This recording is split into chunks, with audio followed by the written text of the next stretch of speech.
You're listening to Union Strong NJSPBA Voices Podcast.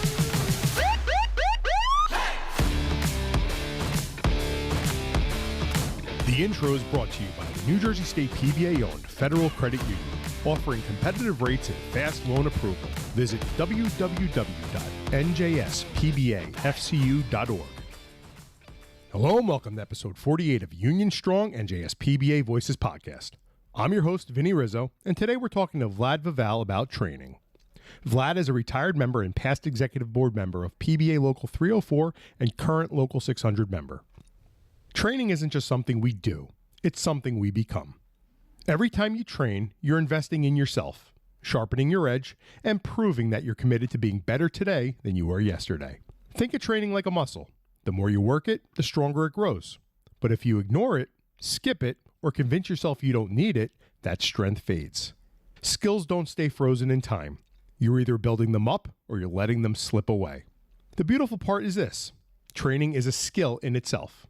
The more you engage with it, the more powerful you become, not just physically, but mentally and emotionally.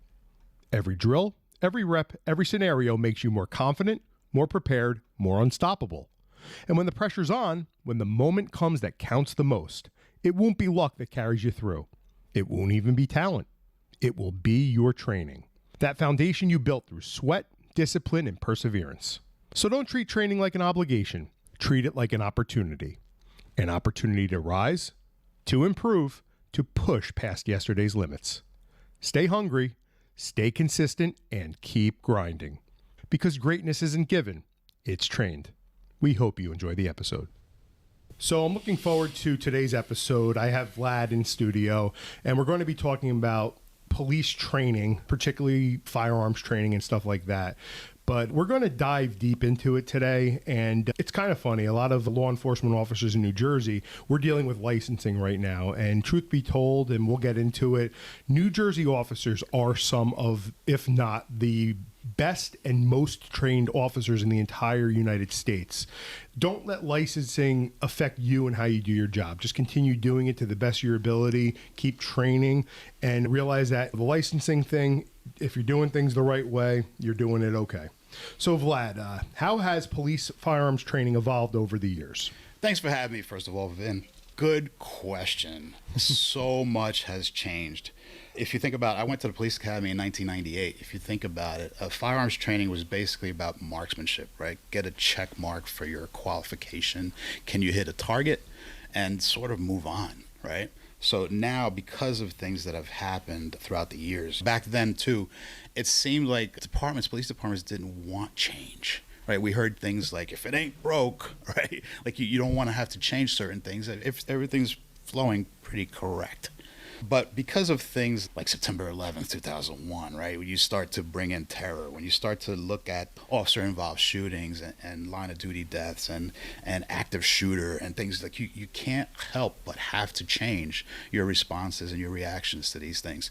So firearms so much has happened in regards to that, with de-escalating and using force a certain way. And in regards to firearms training, you've brought in like scenario-based stuff, you brought in like better equipment, you brought in simulators and virtual reality and all kinds of things, less lethal rounds so that you can train more realistically. So much has changed in regards to those things, because you find that there is a need to improve. There's always a need to get yourself better, as well as things like body-worn cameras. When you're seeing things live and right now, this is what's happening right now. This is what happened to this officer. You're able to critique it. You're able to evaluate it, and you have to change in order to avoid. So every coach looks at gameplay, right?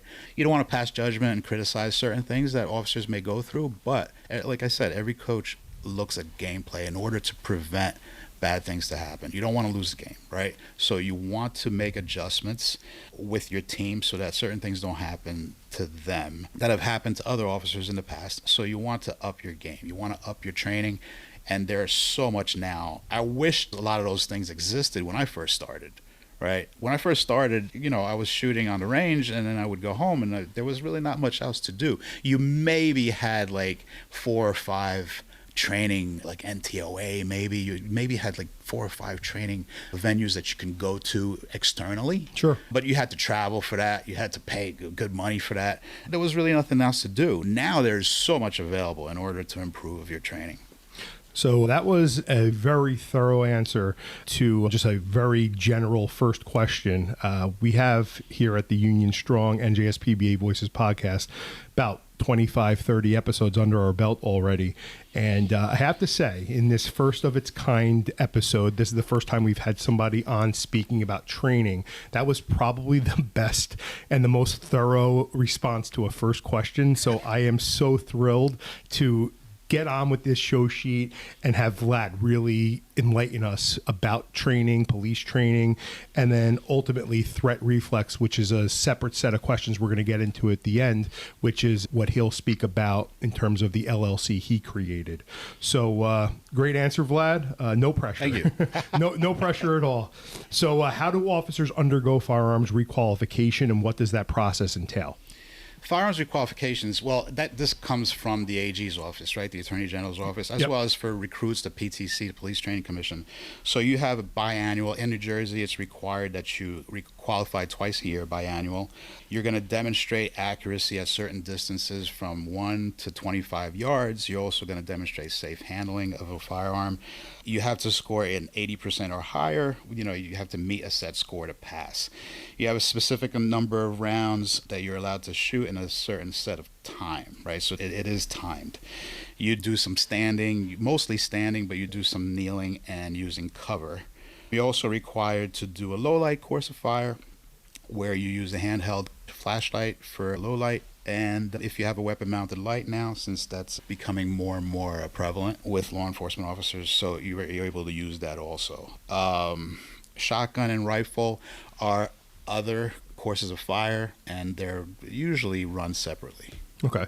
So you had mentioned the biannual training. That's very, let's call it static. You're standing there, you're shooting at a cardboard target, and the only thing that most officers, and unfortunately, there are guys that aren't the most proficient, that have to actually work at the skill. And let's face it, this is a skill. They're worried about getting that passing score. So let's go to the other side. How does scenario-based training help officers prepare for real-world situations? So real-world situations would involve the stress, right? Yep. So, and whatever's happening in your environment. So if you think about scenario-based training, it's critical. You have to do it. In this day and age, you absolutely have to do scenario-based training, in my opinion. You have to make those decisions under stress, those shoot, no-shoot situations where critical thinking matters. Yep. Problem solving, thinking beyond just pulling the trigger, like you just mentioned, that static environment that you're doing on the range. You have to think kind of beyond that. The communication skills and de-escalation. So with scenario-based training, you kind of bring in a lot of variables.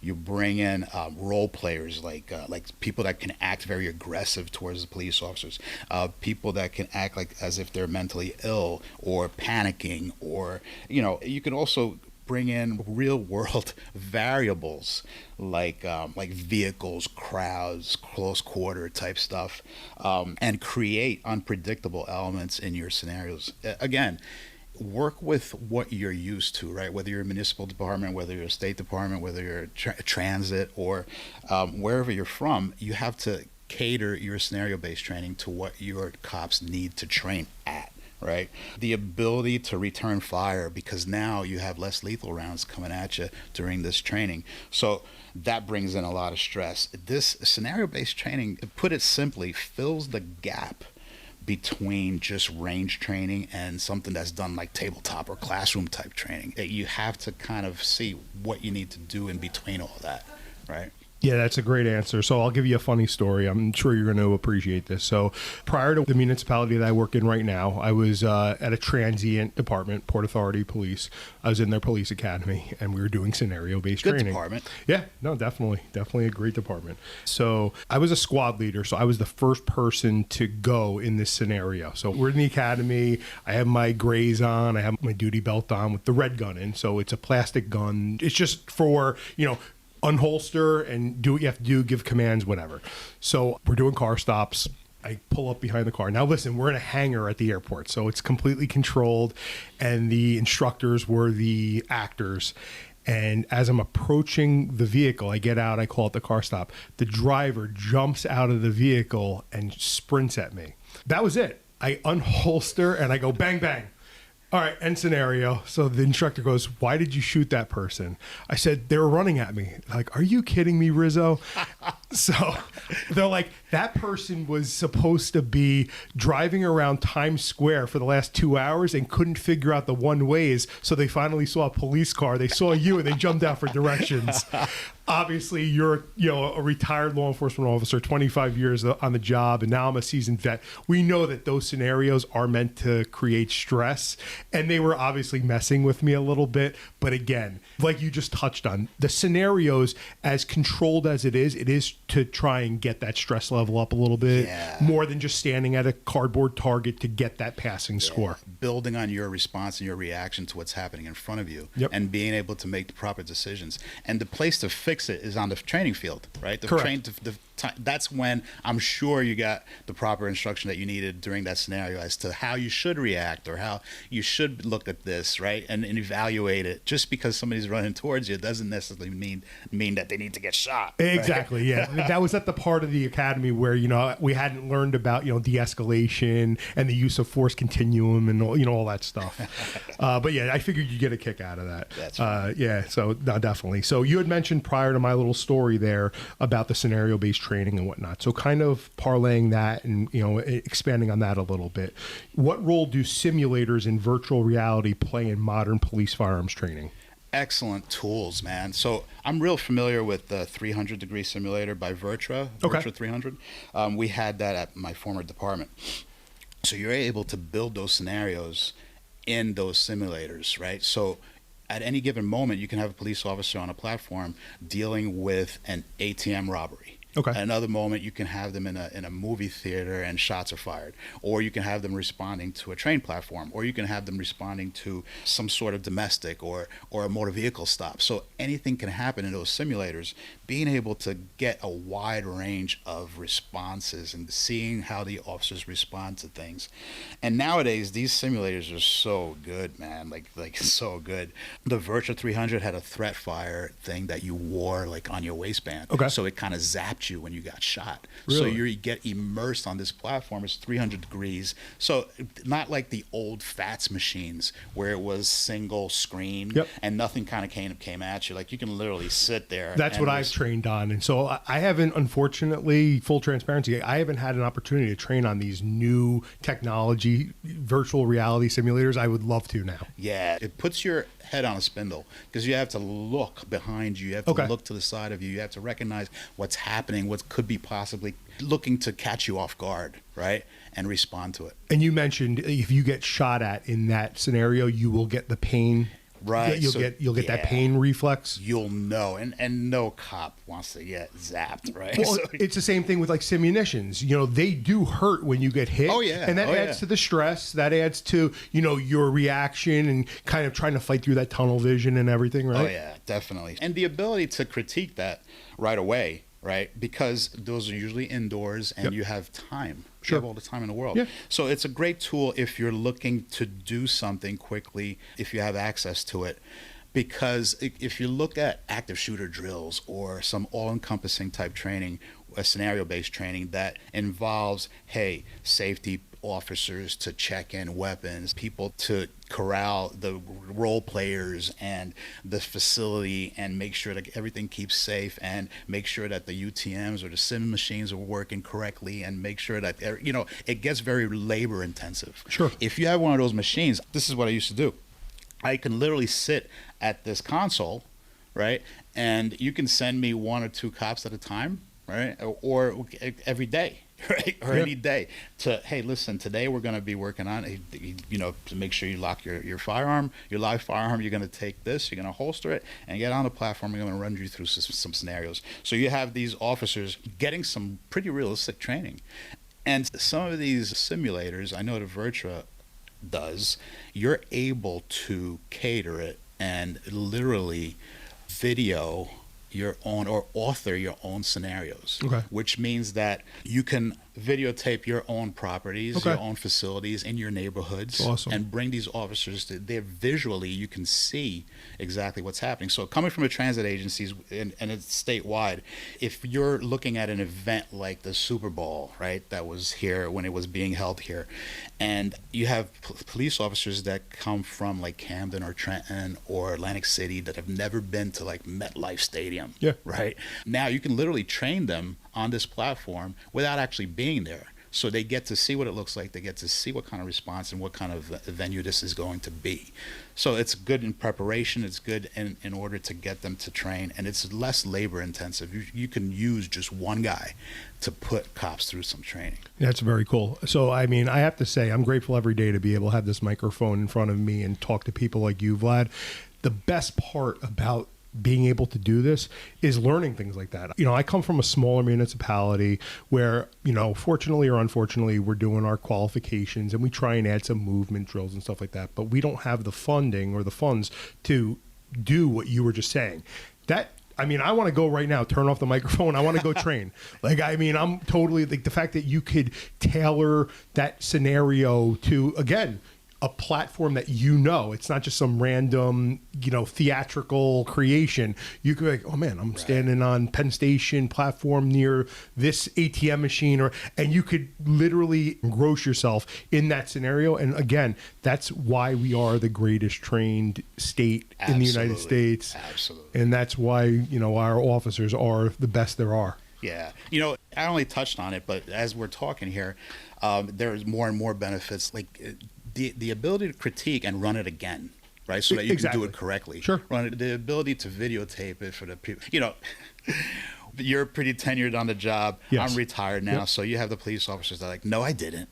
No, I didn't. Sure. I didn't do that. So you're able to do the replay. Well, here you are. This is what you did. This is the way that we need it to happen. This is the way that's going to probably save your life. Yeah, right? You have to, quote unquote, make a mistake to learn from it. You learn from your mistakes. You don't make the same mistake twice. Right. And how do you do that in a real way without using real ammunition and having real bystanders be around? Do these simulations or simulators and scenarios that you can create.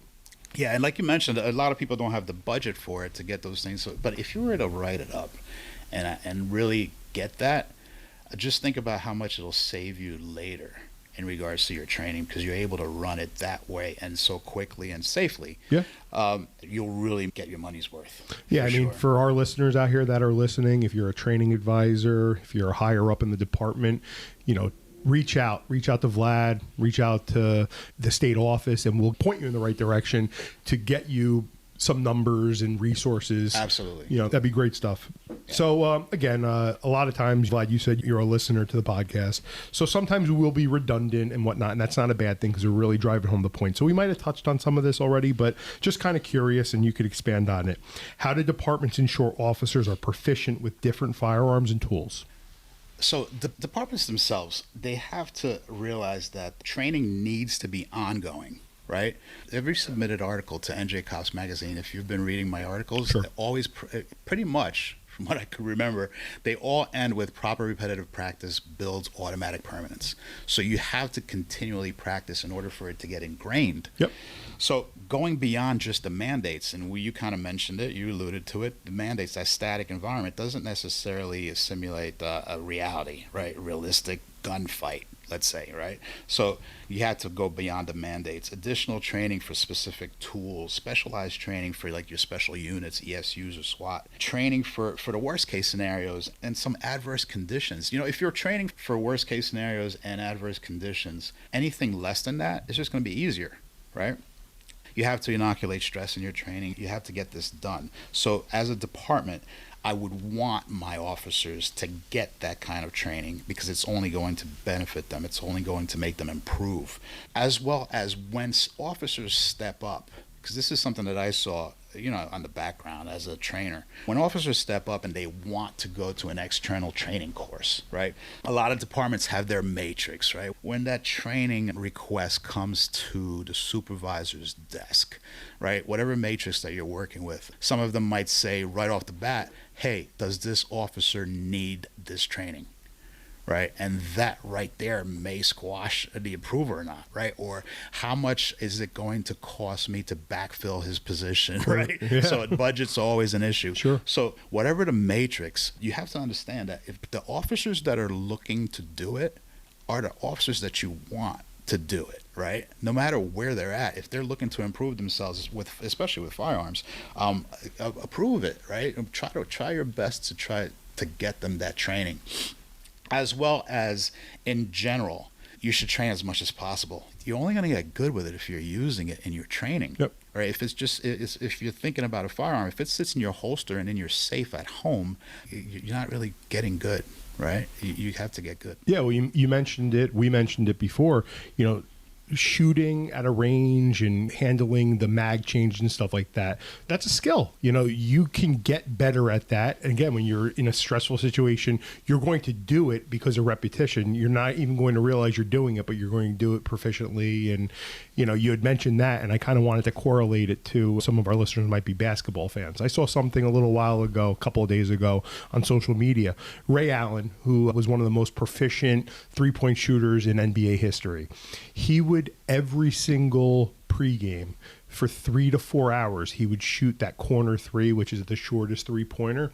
And I think he made something like 43%. So you're talking like almost 5 out of 10 shots, which, let's face it, you're 20, 30 feet away from that little round metal hoop with 7-footers jumping in your face. He could catch a ball and just because of the motion, know that his angle and the amount of force he used, he was going to make 5 out of 10 shots. And again, that's becoming proficient is repetition, repetition, repetition. So in the firearm training world, you're shooting, click, oh crap, get down on a knee, drop your mag, you're going to reach for your mag pouch and get back in the fight because you're training that hard and that realistically, right? Right.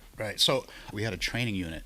It was just 3 or 4 guys at the time, but we were able to put in the time, right? Get those courses. So if you can't send too many people because it's going to hurt you in their budget, it's going to hurt you in coverage, right? Sure. You still have to cover your roster for every shift. But if you can't, send your trainers, right? Send your trainers so that they can bring back that training and then bring it to the troops, because that's a way to do it without having to hurt the budget too much, right? So great point. I'm glad you mentioned that. I have a cousin that's on the job down in Florida. He's a supervisor, and he would say that he would go to training. His department would send him. So again, it's not a budgetary issue. It's 1 instead of 10 going. And then on a lazy Sunday night shift, they might take 15 to 30 minutes in their own headquarters, close a door. They would practice room entry. They'd create some sort of scenarios where, let's face it, it's not costing them anything to be in their headquarters for 15 minutes working on a room entry. Let's face it, they're training. Yeah, obviously they're not shooting and stuff like that. But again, we're talking about training here, and that's one aspect. So you could be creative with this, I think is what you're saying. Right. So when your instructors come in and train with us, let's say they're learning a certain thing a certain way because maybe we relay it the certain, maybe we have a different way to put things. And I learn too from guys that train with me that are instructors. I love having instructors in our classes because I see how other things are going, and sometimes I learn from that. And they're able to bring back to their team, their squad, little tidbits of that, because they don't have to do it in the 4 hours that they spent with me, right? Or the 8 hours or the 16 hours, whatever the class is. Yeah. So they're able to do it in tidbits. Hey, listen, right after roll call, we're going to take 15 minutes to do something like what you just said. We're going to work this room, right? Yeah. So that's a good way to relay it. Sure. No, that's great. So moving along, we mentioned a little while ago about simunition rounds, that sort of thing. What are the advantages of using force-on-force training with non-lethal rounds? Well, we talked about it, right? Yeah, I mean, like I said, we might be... yeah, there you go. It hurts. So very impactful training. It's definitely more realistic as long as you have the right protocols intact, right? Sure. As long as you're able to do it safely. Of course. And you're doing it correctly, right? Lock up the live weapons, no live ammo, etc. You're going to bring in the stress. You're going to bring in the adrenaline. Getting shot at with those UTM rounds or those simunitions rounds or even airsoft, man, sure. Right? Induces stress, induces a little bit of pain. And you have to see how your officers fight through that, right? It reinforces tactics and movement under fire, decision-making. You experience consequences, right, without injury, basically. Sure. And pressure testing your equipment is huge. That goes to what I was saying before. If you're not using it, so this forces you to use your equipment. A lot of things are found through training where, this holster, the way that I'm wearing it is hindering my draw. So you have to pressure test your equipment and your manipulation so that you can put in the fixes, right, if you need to. You learn by your mistakes and trainings, and that less lethal rounds coming at you definitely brings on the diminished control, right, that officers get under stress. So it's such a good tool. I would think that the majority of our listeners probably have trained that, but if you haven't, talk to your training advisors. I've been on the job now, almost 20 years, whatever it is. You're a retired officer, obviously, big into training. It's my favorite thing. Every in service, in the academy, whenever we would do just special, active shooter training, my favorite training involves simunitions or the less lethal or non-lethal rounds. It's as real life as you can get without being in that gunfight. Thank God I've never been in. I hope I'm never involved in one, but you really do get that fight or flight, I'm fighting the tunnel vision. I'm looking around. I'm going to make sure my butt is behind that cover because I don't want to get hit with that round. And think about it. God forbid you're involved in a gunfight. That's real. It's good stuff. This is good stuff. Yeah, as you're mentioning that, I'm saying to myself, well, I hope most departments have done it, right? I never want to assume anything. I would hope that everybody that's listening, their department does it. But again, you never want to assume. I don't know if that's an AG guideline that you need to do that training. I don't know. Think it's a mandate. Yeah. But I guess I've been lucky. My chief, he's still the recent chief, is very pro training. I've been very lucky to be involved in a lot of this stuff. But you do have, now that you're saying it, you do have departments that maybe just see all their officers twice a year, right? Exactly. And they'll take an hour to go over use of force. If there's no updates on, pursuits and bloodborne pathogens and stuff like that, if there's no updates, it's basically just a skip. Yeah. So you're falling short, really, if that's all you're doing. No. And I think we've kind of touched on that, and we probably will continue to. You're hitting the nail on the head for sure. So just moving on a little bit, just legally and ethically. We're not giving legal advice here, but just wanted to touch on it a little bit. How does firearm training incorporate legal standards for use of force? So the training that I provide, I always tell police officers, hey, listen, we're going to do things the way that I see works, and as well as I'm going to train you with things that are least likely to fail, right? I think every training session should reinforce legalities. Sure. Right? Those shoot, don't shoot type scenarios where officers realize when they can and when they can't, those are huge, right? Yep. As much as I've talked about things that have changed, there are certain baselines that haven't changed. Right? In regards to case law and Graham versus Connor with reasonableness, right? Okay. Your actions need to be reasonable, even as much as your response and your reaction to certain things, like Tennessee versus Garner with the fleeing felon or something like that. Like, when can you do this and when can you do that? Those are all things that always come up. So staying within your legal boundaries and department policies and your laws is exponentially. You have to do it. There's no two ways about it. Police officers not only have to stay physically safe, but you've heard it, they have to be legally safe and intact also. Sure. Right? And when you're talking about drilling active shooter engagements and stuff, a lot of that stuff comes up. Like, can I shoot? This guy just shot this many people in this classroom and now he's going down the hallway. Can I shoot him in the back before he goes into the next classroom and shoot more? Well, yeah. You have to talk about that kind of stuff because some people may freeze or hesitate, and now you have more carnage, right? Yep, exactly. People get victimized. Couldn't have said it any better myself. What are some of the biggest legal misconceptions about police use of firearms? Oh, man. Good question. So that's what I get paid for. I ask the tough questions, right? Misconceptions, man. So one time I was at an eye doctor, and you know how close an eye doctor has to come to you to evaluate your eyes? Yeah. So he's talking to me, and I'm like, oh boy. So what's this? Because he had just heard that I'm a police officer, etc. And he says, why don't you guys shoot him in the leg, right? Oh, God. So I had to, right there with him staring at whatever he was staring at, I have to explain to the guy, hey, we can't shoot to wound because that's probably not going to help us with a deadly threat. Sure. Right? So I think a lot of these misconceptions come from people not knowing enough about the law, or Hollywood or the media sometimes brings in a lot of these misconceptions.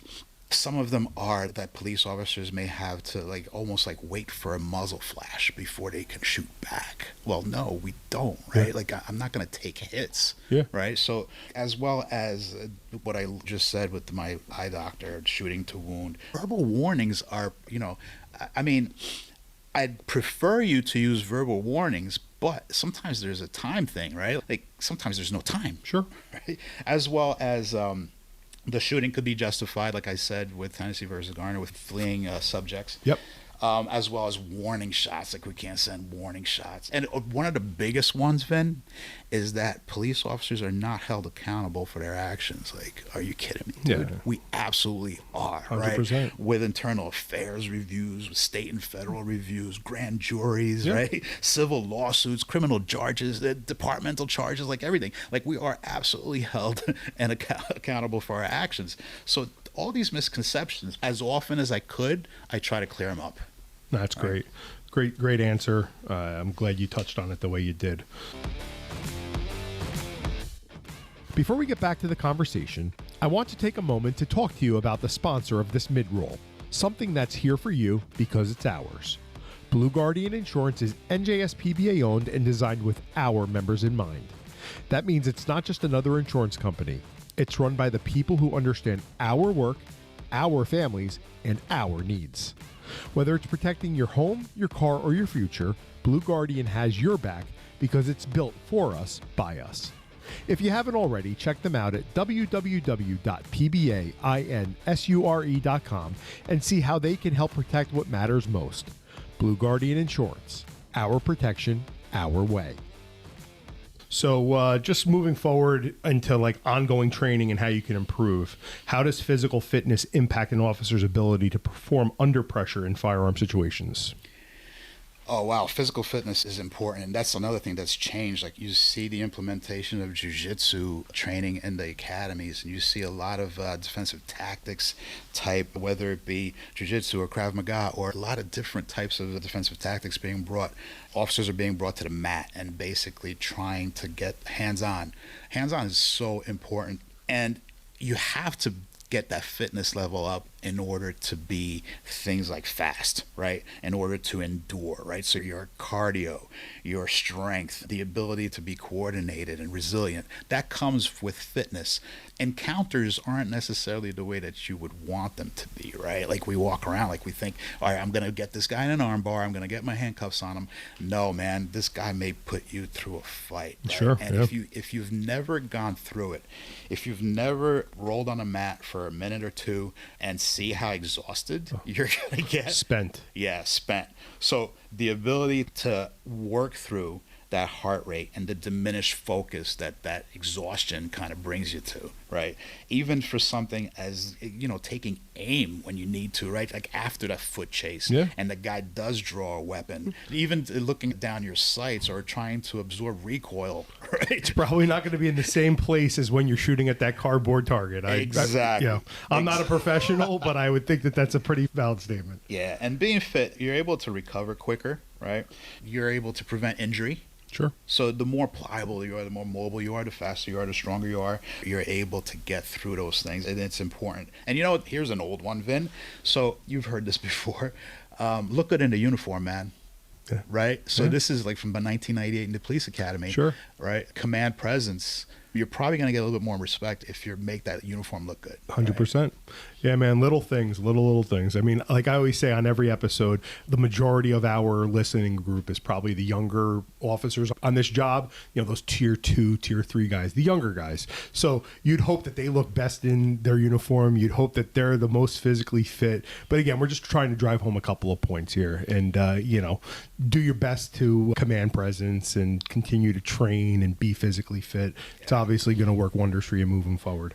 Weapon retention, right? Somebody tries to grab your gun. There's strength. There's always somebody stronger than you, man, right? And there's always somebody probably training 50 times more than you are. That is phenomenal advice. You know, like I always say, I tell my kids, there's always going to be somebody richer than you, better looking than you, better dressed than you, stronger, taller, whatever, adjective you want to use. It's true. It kind of keeps you humbled, and I think it makes you be a better person, or in this case, better officer. Right, definitely. 100%. So how does ongoing training help prevent complacency in firearm safety and decision making?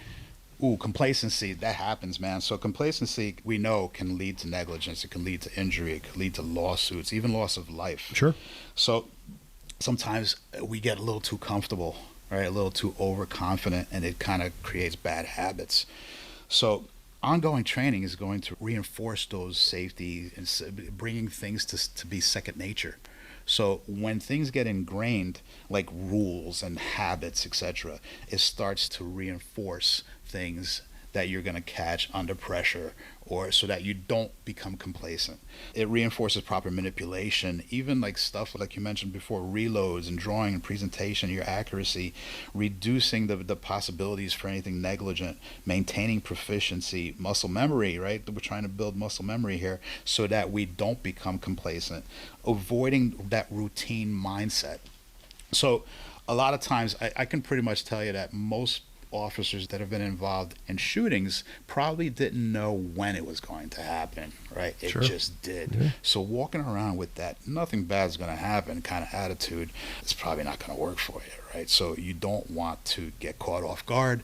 You don't want to have that kind of attitude.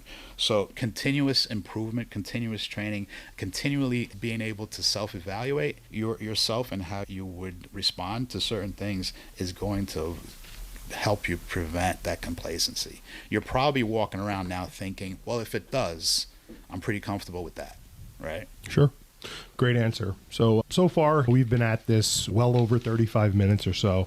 Wow, and time flies. It does fly. I mean, this has been a fun episode. I have to say, fully transparent. I'm enjoying this. I'm learning some things sitting here.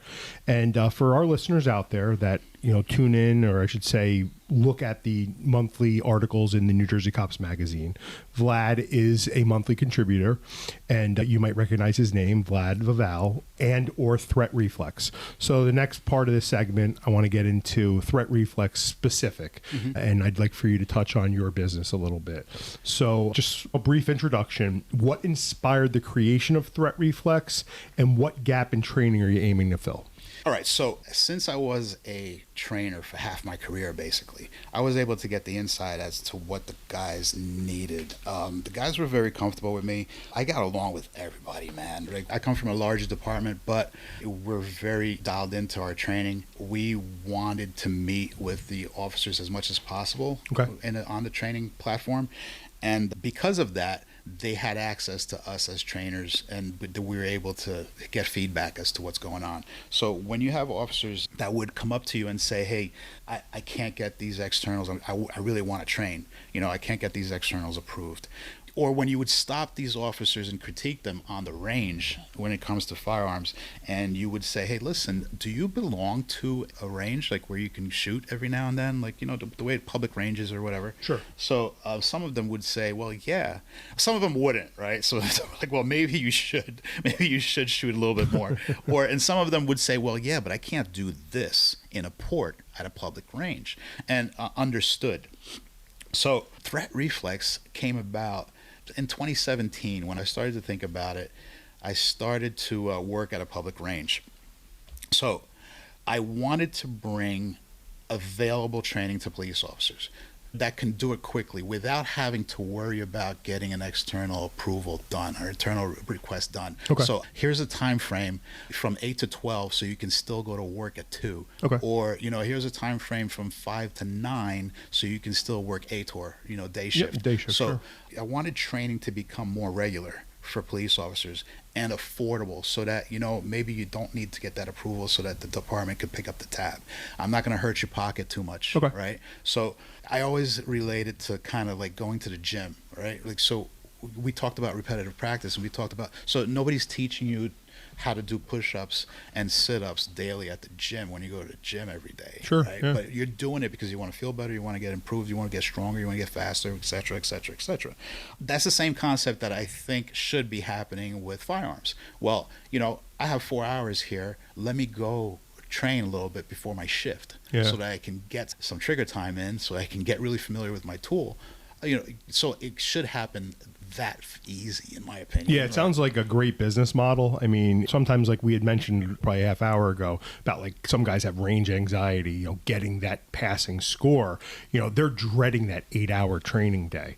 Where this, they could go for 2 hours. They're not being judged. They're not being scored. They're just enhancing their training to, hopefully get better.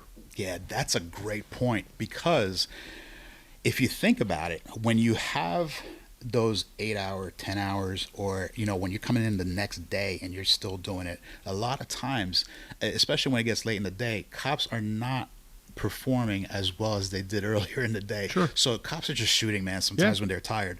So you try to avoid that. When you close it down to a 4-hour gap, they're able to give it all for 4 hours. Yeah, before that exhaustion, before that thing where you're coming back from lunch and now you have the itis and you just want to take a nap, right? Listen, we've all been there, man. We've all been there. So you're able to get it done and then still go to work. Sure. You don't need the approval. You can do it on your own, as long as your department lets you. Yeah, of course. So in terms of yours and/or Threat Reflex's training philosophy and methods, what role does stress inoculation play in your training programs? Building mental and physiological resistance to stress, right? Okay. You have to incorporate it so that the officers can build that kind of resistance. You have to increase people's heart rates and adrenaline when they get that adrenaline spike, when they get that cognitive overload, right? Yeah. You have to drive, because that's how it's going to be. We're talking about realism. Nobody is not going to feel that. You are going to be stressed out. Your heart rate's going to go up. You'd have to be a robot, probably like Terminator, to not feel that. Yeah. So the problem is that they're not used to it. Yep. Right. So you have to incorporate it in your training so that they can get used to it, so that they can hesitate less, so that they can be more aware. Right. Sometimes when those fine motor skills start to deteriorate and you start to miss cues, right? Like what options you may have had, like you could have taken cover or you could have called for backup, right? Like those things go away like under stress. Sure. So it's important to inoculate it. Very cool. How do you balance speed, accuracy, and decision making in high pressure scenarios? Ooh, good one. So let's take those three things, right? Okay. Speed, accuracy, and decision-making, high pressure. So you have to react quickly. So even shooting accurately, right? Mm-hmm. Act quickly, shoot accurately, and make lawful, ethical decisions quickly, right? Quickly. Great point. So too much speed without accuracy, you may miss the target or hit something that you don't mean to hit, right? And then being too focused or over-confirming could cause you to be too late, right? Too slow. And then obviously we know the consequences of making the wrong decisions, right? So your training has to have a perfect balance, right? So you have to incorporate drills that improve speed from the holster, right? Recoil management if you need to shoot faster. You have to bring in a timer, man, right? Yeah. You have to bring in a timer because you have to see how fast you can be. And you kind of have to train like that. Otherwise, you can't really tell me how good you are. Yeah, no, definitely. Have you heard the saying, slow is smooth, smooth is fast? Yeah. Something like that? Yeah. What are your feelings on that? So I think of it as, I don't think that slow is fast. Okay. Right? So I think that it's a process. Okay.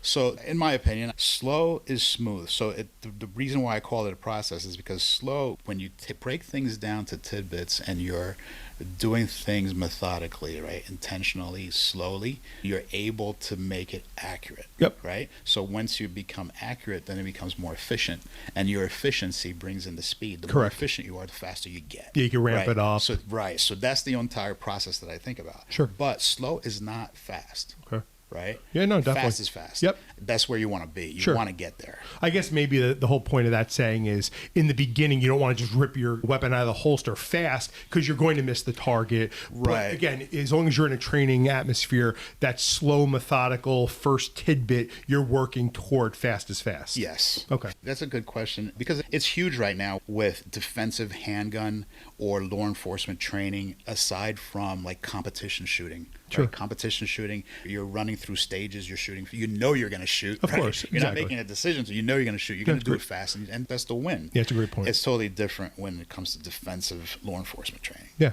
So I think this will be a fun question for you to answer. What's a typical training day at Threat Reflex? Can you walk us through it? Sure. You're going to sign in. Including coffee breaks and where we eating for lunch? No, just kidding. No, well, funny you said that because I'm going to elaborate on that a little bit. All right, go ahead. The microphone's yours, man. Let's start with chronologically what would happen, right? So you would come in, you would sign in. I have a waiver. Everybody has a waiver. Of course. So we sign a waiver. I make sure that that you have everything that you need, eye and ear protection, etc. This is in regards to firearms. Yep. So we're still a startup company, in my opinion, right? Okay. I've only been operating since I retired 2 years ago. So I do an intro. I let them know what we're about. It's what they've signed up for. Sure, yeah. Right? And I brief the plan. I go over safety. Safety is paramount with everything. It doesn't matter. I could have like a whole bunch of special forces guys in front of me, and I'll still hit on safety. Yeah. Right? It doesn't matter. It's always going to happen. And that's probably slightly like even on your end, the legalities. You have to. God forbid something happens. Yeah. And he never said that. I mean, you got to cover it. It is what it is. I might be preaching to the choir, but it's going to get done. You are, but especially with special forces. But it is what it is. You got to do what you got to do. God's what you got to do. So I'll brief the plan, okay, and then we'll head out to the range. I always do a diagnostic since I get a lot of law enforcement officers from a lot of different areas, and I don't know what stage they are in their shooting. So I'll do a diagnostic to see what the line is shooting like. Okay. So if I have a bunch of instructors on the line and everybody looks really good, then we're going to step it up a little bit. Cool. We're going to move forward. Makes We're going to sense. start bringing in more dynamic stuff. We're going to responsive stuff, reactive stuff. So I concentrate a lot on close quarters because that's when things happen. Sure. Right? So it's not that I ignore distances, but I also hit on that, but most of our time is spent on things that happen within 10 yards, right? How you're going to respond to the guy who draws the gun, what your fundamental needs are in regards to law enforcement firearms training. And then we start to do skill builders, right? See where you're at. So if there's a need to, I'm going to be on your shoulder, right? I'm going to tell you, hey, listen, maybe if you need to spend that much time to be accurate, then just do it while you're pressing the trigger, right? Don't do it during the reload. Don't do it while you're trying to take that kneeling position. Everything off the trigger can be so much faster, right? So I tell them things like that, and then they get it, right? I break it down. And then they improve to next levels, man. They improve to start communicating and movement and react type stuff. So we get a good training 4 hours in, and then this is for a reps program. So our reps program is a 4-hour program. Okay. There are classes where I can go a little further than 4 hours. I could do day classes depending on what we're doing. Okay. Right? Makes sense. And then we'll debrief what I wanted to elaborate on is what you kind of mentioned with the whole go to lunch thing. It's funny how police officers don't like to train with the public, in my opinion, because they're police officers. Yeah, sure. Right? Yeah. And at the same time, they like to come to, this is some of the feedback that I get is, I'd rather do this because you're not going to scrutinize me the way they do it at my job. Right? Or you're not going to treat me the way they do at my job. So I get some of that. And I get it on the other side too, believe it or not. I get administrators that say, hey, listen, we're going to send our team to you because when they get together by themselves, nobody listens. Right? Yeah. So I actually get that also. So you have a bunch of different patches on the line, and they're all focused on their training. There's really no department nonsense because I just introduced myself to you. I don't know you, right? But we're all going to get better together. And people are there sharing a similar theme of they've taken a couple of dollars out of their pocket to get this extra training. They're more focused. Yeah, there's a reason why they decided to, out of pocket, invest in their own training. Sure. And, kudos for that. Yeah, of course. Right? So they're taking it seriously. Maybe, we've seen it, Vin. Right? When we're with our own camp and it is about sometimes what time is lunch? I have to pick up my kid at 3. Of course. I have to get out of here early. And when you do fix something or you critique something and you try to change something up from what they're doing, they just shrug their shoulders. Yep. Right? They don't want to be told, everyone can do it better than the other person. Right. So obviously what you're providing at Threat Reflex is truly people that are there because they want to be. Right. But now let me ask you a question. So are you also contracted, for lack of a better term, with municipalities that bring their group in, or do you work with departments like with like purchase orders? I don't want to get into like the nuts and bolts of that, but is this truly like individuals, even if it's like a group together that goes, or do you work with towns? Yeah, so nothing pleases me more than to go and play in your home field. Okay, right? cool. So I'll come to your home field, I'll come to your range, Awesome. and we'll work together. I love meeting new guys, new departments. I've done it before. All right, I've done cool. it for rifle training, custom specific training that you're looking for. Sure. Yeah, we can provide that. All right, also. awesome. Yeah, Good to hear. Good to hear. So we've touched on a lot in the last 45 minutes or so, but not much about low light and no light, which, let's face it, like, listen, I don't want to, paint with a broad stroke brush, but a lot of times when you're like that night warrior, you're working the night shift, that's when stuff goes down. Yeah. It's not 12 o'clock in the afternoon with no clouds in the sky and it's bright. So, what role does low light and no light training play in preparing officers for real world encounters? Yeah, the midnight shift, man, I hated it. Yeah. It took years off my life. I hear you, bro. Me too. Especially as a new kid and getting ordered into day shift. Yeah. So it does bring you into an uncomfortable environment, right? When you can't see clearly and you have to identify. You're using your flashlight possibly, so learning to use your light correctly, right? Sure. To do three things basically, right? You want to identify, especially in New Jersey, what's the guy taking out of his pocket? Is that a phone? Is that a knife? Is it a comb? Is it a gun, right? You have to identify what it is that you're dealing with. So you need to have the ability to see and see correctly and tactically, right? So what I mean by that is I should be using my light, let's say, to identify, locate, and navigate, right? Where am I going to next? Is there a cover over that way? Can I take cover here? Where's my backup? Whatever. And you should possibly use darkness to your advantage in regards to moving in the shadows. So this is all stuff that has to be trained. And in order for you to be comfortable and to get what needs to happen done in relation to your firearm, right? You have to practice it. If you don't have a pistol mounted light and you're just using a handheld, just think about it. As many methods as I can teach you, right? The Harry's method, the Rogers method, the FBI. Yeah, right? I look cool. It looks like a movie, like guys that do what's the one that, they use in the movies? That like figure four type of thing? That's the Harry's. The Harry's. Yeah. My guys like doing the Harry's, but the flashlight is pointed at the ground. It's like, dude, what are you doing? Like, you want to use that flashlight to illuminate your target, look at the threat. Don't do it just because it looks cool. I actually found that I like the FBI or the modified FBI, and I really became proficient shooting with one hand because I felt comfortable. The flashlight was out. It wasn't next to my head where someone would just shoot at the light and hit me in my head. Yeah. But again, to each his own, whatever you become proficient with. But over my career, I actually enjoyed shooting one-handed, even from 15 yards away. As crazy as that sounds, I got a good stance. I leaned into it. And again, it was something that I trained. And, why do something because it looks cool if the flashlight's pointed at the ground? Right. So, you hit on a lot of things here.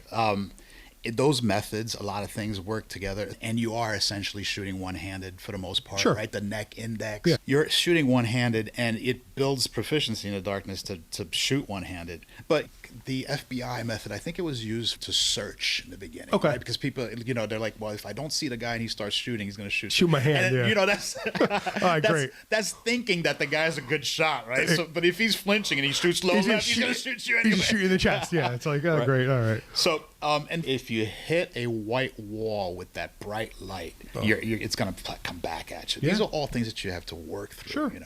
And that's why, training is so important. So important. Figure out the things that work best for you, don't work well for you. And just, again, it's, Rome wasn't built in a day. Work on it each training session and try and get a little bit more proficient each time. And that's something that a lot of people don't hit on. Besides your night qualification, how much are you training in low light? Exactly. Realistically, yeah. right? No, you're right. And you'll laugh at this one. Day shifters, don't leave the flashlight in your bag. What happens, you don't have a flashlight on your duty belt and all of a sudden you're going to search a basement and it's pitch dark in there. Yeah. Dude, just because it's noon, have the flashlight on you. Yeah. And, the training also helps you hit on the flaws, right? The problems you're going to have. You have to pressure test it because, hey, tap, rack, and go takes two hands, right? A malfunction takes two hands. And where are you going to put that handheld? So you have to absolutely practice it. No, great stuff. Great stuff. So is there anything new on the horizon that you're excited about pertaining to, new tools or techniques? Now that you're mentioning equipment, what's great is that manufacturers are so competitive with each other now, right? So it builds innovations. People are always trying to do something better, sure, which is awesome. And in regards to stuff like the pistol mounted light that I just mentioned, in regards to simulators like we talked about, right? Yep. Shot timers, less lethal programs, like manufacturers are always trying to improve, which is great. So we should always stay dialed in as to what can make our training better. Right. But right now, red dots coming to pistols for law enforcement. I think that's a must. I mean, you have a lot of naysayers. You have a lot of old timers that maybe don't want to make the change, but it makes you improve. It makes you a better shooter. So funny story, and I'm sure you'll appreciate it doing what you do. I'm a decent shot, and my department was looking to change over to red dots. It's since been put on hold. We don't have to get into that. But I remember the first time I ever shot with a red dot. Again, I'm a decent shooter, 58, 59 out of 60, like whatever. I remember not shooting as well. It was kind of hard for me to pick it up. So I actually, maybe like a quarter of an inch, I had to change it for my, my line of sight and whatnot.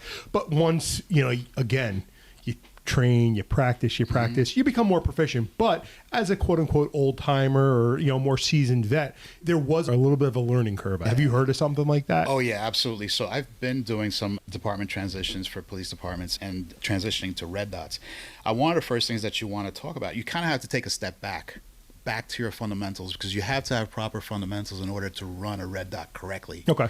It's not a fix if you're not shooting correctly. Sure. Right? You have to absolutely work on your draw, your presentation, in order to align it correctly, so that you're not doing that like red dot yoga and you're shifting the gun up and down. Where is it? Right? Yeah. Which is the problem most of the time. Which, full transparency, I was 100% doing. I was getting frustrated. I was like, what the hell? Like iron sights, boom, I'm there, I'm up, I'm shooting the cue, Right. So you almost have to go back to the old fishing and bowling type of draws, right, that people would normally do. If you think about it, if your slide isn't horizontally to the ground and it's pointing at the ground and you're bowling the gun, you're going to need to kind of look for the dot. Yeah. Or if your draw is muzzle up and now you're fishing with the gun, you're going to definitely need to look for the dot. Yeah. But if you're drawing correctly, your dot should just come into your alignment. Yep. Right.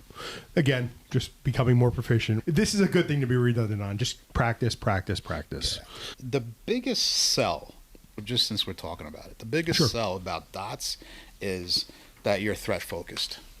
Right, you never have to look at the gun. Yeah, that's true. Just superimpose. So when you think about your use of force decisions and you think about making the right decision, it's probably going to help you to stay threat focused and just superimpose the dot, shoot if you need to. Yep. Right. Yeah, great point. So you had mentioned a little while ago just about some feedback that you receive about your program and stuff like that. Have you received feedback from officers who have used your training in real life situations?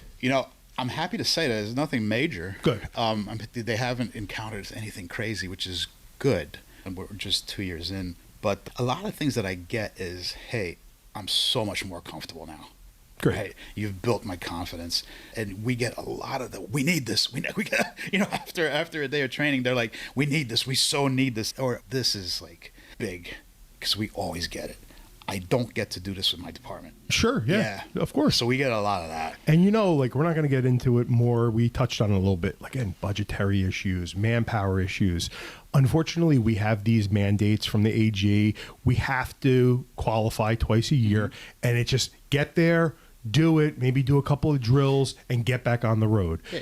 Putting check marks on things just to get them done. We're all dealing with it. Yeah. So again, this is a little bit more of like an enhanced benefit to really get your skill to where it really should be, to give you, that confidence and make you be better prepared, right? Right.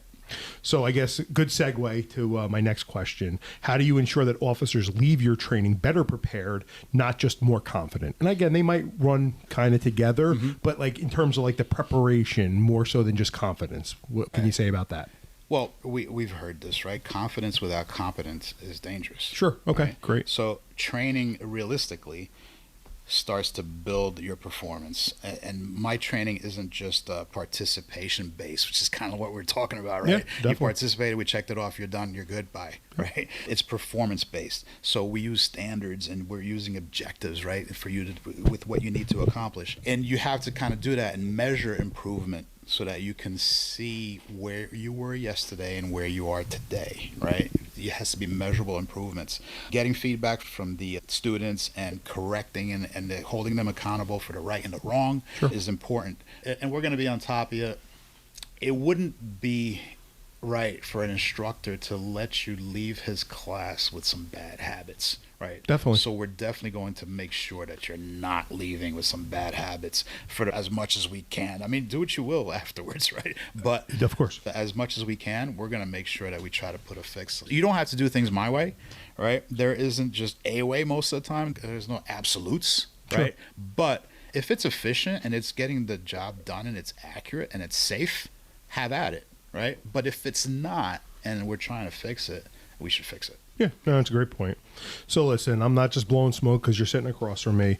This has been one of my favorite episodes. It's going to be one of the longer episodes we've put out on this platform, which is awesome. It's very informational. You have a passion for what you do. It really comes across. So I have a couple more questions I want to ask you just to finish up.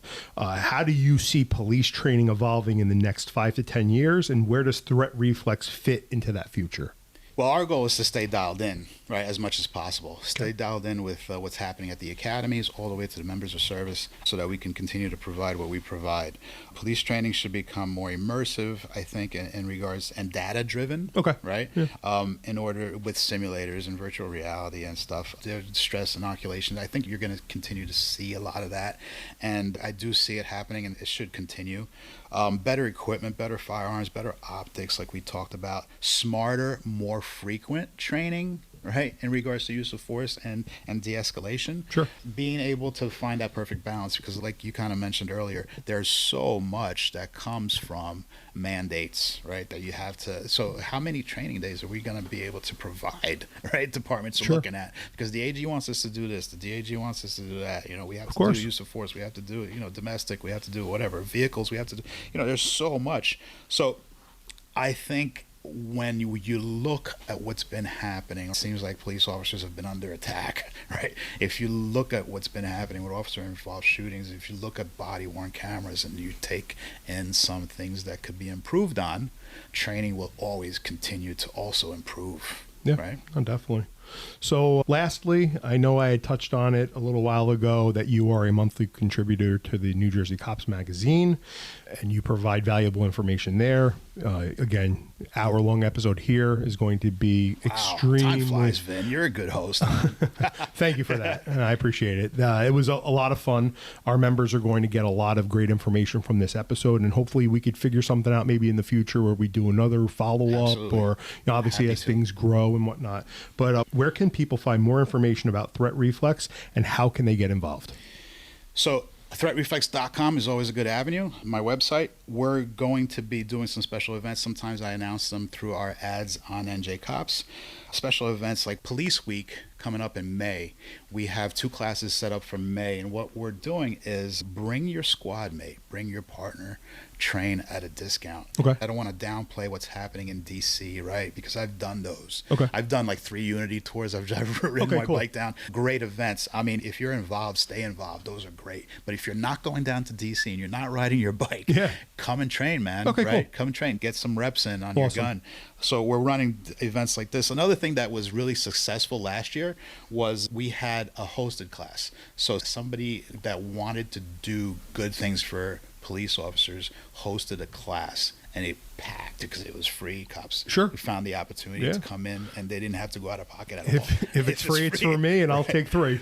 So we're always looking for people to continue that. If people want to host classes, that's available. Social media, you can find me on social media. You can go to vlad@threatreflex.com, which is my email. Cool. I think for Facebook, it's Threat Reflex, one word. For Instagram, it's threat.reflex. Okay. Yeah. All those things you mentioned, threatreflex.com, socials, all that stuff, I will put into the show notes so they're easily clicked and easily navigatable to our listeners. Outstanding. I appreciate that. Yeah, man. So, Vlad, again, I'm being redundant. This was awesome. I enjoyed every minute of it. I know it's going to be well received, and everyone's going to share similar sentiments. And you be safe, and we'll do it again. We'll run it back again soon. You as well, Vin. Thank you so much. Vlad, thanks, bro. That's it for today's episode of Union Strong NJSPBA Voices Podcast. If you enjoyed the conversation, be sure to follow the podcast and share it with fellow members so we can keep these important stories and updates reaching everyone who needs to hear them. We'll be back soon with more news, interviews, and insights that matter to New Jersey law enforcement. Until next time, stay informed, stay united, stay Union Strong.